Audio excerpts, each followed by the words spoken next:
Sawadee krap, I'm JP Mestanza and welcome to Phuket Extra, brought to you by PSD Windows and Doors. It's Friday, February 1st, so that means the latest edition of the Phuket News is now out. Grab your copy at any one of 600 locations around the island. Now here's the news you need to know. A Russian expat remains in critical condition after his car slammed into a house in Kata on Wednesday night. Russian expat Artem Primak is recovering at Dibuk Hospital after the incident on Wednesday night, in which police say they believe he lost control of the car and eventually spun out and ran right into a house at about 8 p.m. on Patak Road in Kata. Rescue workers had recovered him unconscious from the car and he was quickly rushed to a local hospital.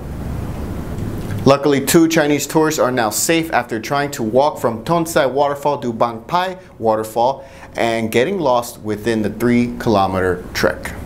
The alarm was raised when the Chinese consulate in Phuket called the Lang police to express their concern for the 2 tourists who were reported as not returning from their trek last night. Officers spent 4 hours securing the forest for them, but then tourists Zhang Jingwen and Tan Yang were found about 200 meters from the Bang Pai waterfall. Phuket's drug epidemic has not improved since new strategies were adopted to tackle the problem in November of last year, according to Phuket Vice Governor Suporch Nanongkai. During a meeting at Phuket Provincial Hall with narcotics officials, Vice Governor Suporch explained that drugs is an epidemic in Phuket, admitting that a strategy that he helped implement back in November did not work.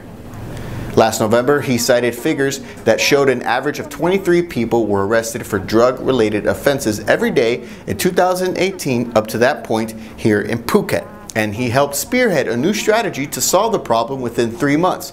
But this week, 3 months later, figures came back that showed the new strategy failed, as 1,827 drug-related arrests were made and police seized over 500,000 yaba meth pills along with 7.7 kilos of crystal meth and over 4.2 kilos of cannabis. Instead, a new strategy is set to be organized, one that includes educational activities for over 36,000 children and youths in 165 educational institutions around the island, along with encouraging rehab treatment and even forcing some to go through it. And so far, 214 people have volunteered to participate in rehab, while 58 convicted drug users were forced to attend rehab.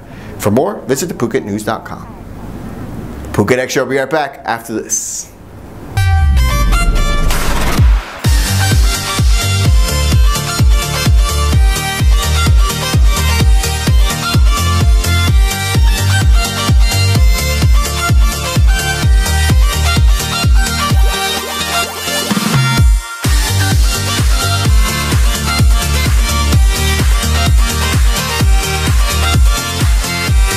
Visit us in Patong or inkinAsia.com. Welcome back to Phuket Extra. Time might be running out for Hakim Al-Araibi, the detained refugee footballer facing extradition to his native Bahrain from Thailand, but officials in the kingdom are studying his case while protesters say Thailand has a significant reason why they would want to extradite him. Araibi was detained back in early December when he arrived at Bangkok Suvarnabhumi Airport with his wife for their honeymoon from Australia, where he took refuge after fleeing Bahrain several years ago. He was arrested on an arrest warrant from Interpol at Bahrain's request over allegations of arson against or on a police station in 2014, and he was sentenced to 10 years in prison in absentia. The Interpol notice was later rescinded, but that didn't matter to Thai authorities. Araibi has vehemently denied the charges, saying he's being persecuted because of politics and that he fears for his life if extradited. And while he's been in detention in Thailand, everyone from FIFA to Australian Prime Minister Scott Morrison appealed for his release. And this week, 2 rallies in Australia, one in Sydney and another in Melbourne, they focused on Thailand and Indonesia's proposed joint bid for ASEAN to host the World Cup in 2034. And one of the most powerful men in FIFA is Sheikh Salman of Bahrain.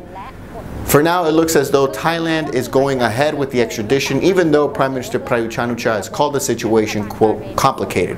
But prosecutors are considering whether Bahrain's extradition request meets criteria under Thai extradition law. For more, visit thephuket.news.com. While urging Bangkok's population to use public transportation instead of their cars, Prime Minister Prayut Chan-o-cha says that the air pollution that's been circling within the nation's capital for weeks is mainly caused by vehicles. The hazardous haze surrounding Bangkok in recent weeks has prompted City Hall to cancel classes at all 437 schools until next week, as several measures are being taken to help alleviate the situation, including sending drones into the air that spray water. Meanwhile, the Premier admitted that vehicles are the problem, especially vehicles older than 10 years, calling on people to share photos of vehicles emitting black exhaust fumes online so that relevant agencies can step in to deal with them, adding that public buses that also have black fumes should be decommissioned. For more, visit thephuketnews.com. And that's it for Phuket Extra, brought to you by PSD Windows and Doors. For safe, secure, and soundproof windows, visit pvcphuket.com. If you're watching us on YouTube, click that subscribe button to check out all of our future videos. And if you're watching us on Facebook, give us a like on the Phuket News page. From all of us here at the Phuket News Center, thank you for watching. And until next Monday, stay classy, Phuket.